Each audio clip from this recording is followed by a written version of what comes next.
मंगलहारी उमा सहित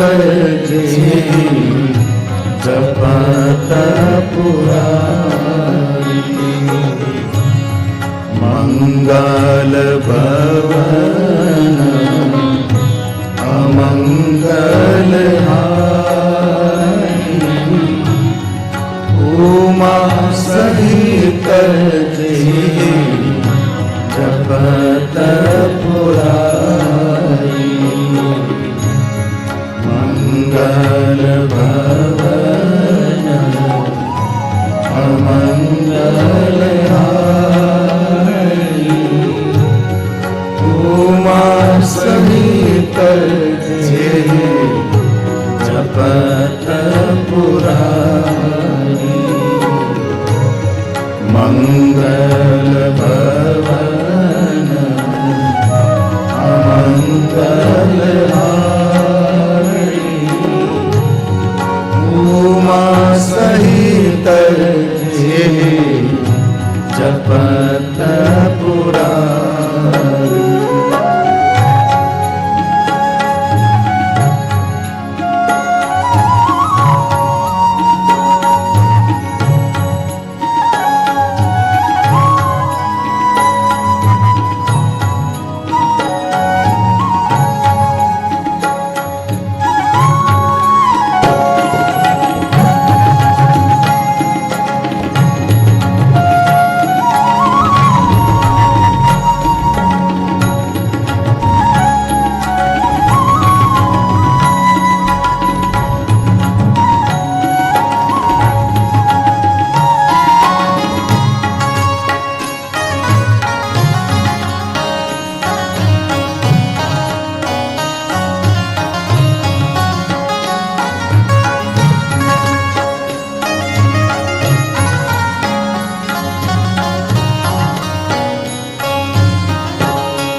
नमो नारायण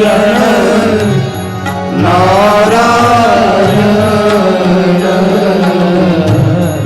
ओम नमो नारायण नारायण ओम नमो नारायण नारायण ओम नमो नारायण नारायण ओम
नमो नारायण